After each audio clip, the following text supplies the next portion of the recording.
Mainit na pinag-uusapan ngayon sa social media ang pinakabagong Instagram post ni Jinky Pacquiao, misis ng pambansang kamao na si Manny Pacquiao. Sa kanyang post, masaya niyang ibinahagi ang isang espesyal na family dinner kung saan kasama nila ang buong pamilya at maging ang pamilya ng girlfriend ng kanilang anak na si Jimuel Pacquiao, si Carolina. Bagamat walang direktang pahayag si Jinky tungkol sa tunay na dahilan ng pagtitipon, naging palaisipan ito sa mga netizens. Napansin ng marami na tila may espesyal na okasyon ang naganap dahil sa presensya ng dalawang pamilya at sa kapansin-pansing baby bump ni Carolina na makikita sa ilang kuha ng larawan. Dahil dito, agad na umugong ang mga espekulasyon online na maaaring buntis na nga ang nobya ni Jimuel at posibleng nagkaroon na rin ng pamamanhikan sa pagitan ng dalawang panig.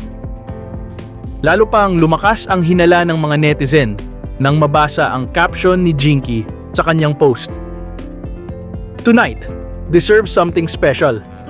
Family dinner time, cherishing family moments.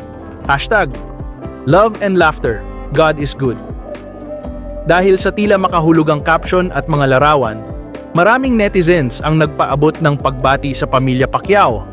Kung totoo man ang mga hinala, ito ang magiging unang apo ni Manny at Jinky. Kaya naman, excited ang mga taga-suporta nila sa posibilidad na sila ay maging first-time grandparents.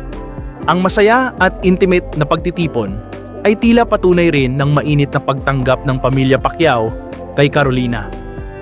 Matatanda ang katatapos lang ng exhibition fight ni Manny Pacquiao laban sa Argentinian boxer na si Barrios sa Amerika kamakailan. Kaya naman ang nasabing family dinner ay mistulang naging reunion na rin ng buong pamilya na matagal ding hindi na kumpleto dahil sa kani-kanilang abala sa trabaho at commitments sa loob at labas ng bansa. Hindi man kumpirmado, tila handa na ang mga Pacquiao sa panibagong yugto ng kanilang buhay bilang soon-to-be grandparents. Patunay lamang ito na kahit gaano kaabala sa kanilang mga responsibilidad, nananatiling buo at matatag ang pamilyang Pacquiao at laging handang tanggapin ang mga bagong biyaya na dumarating.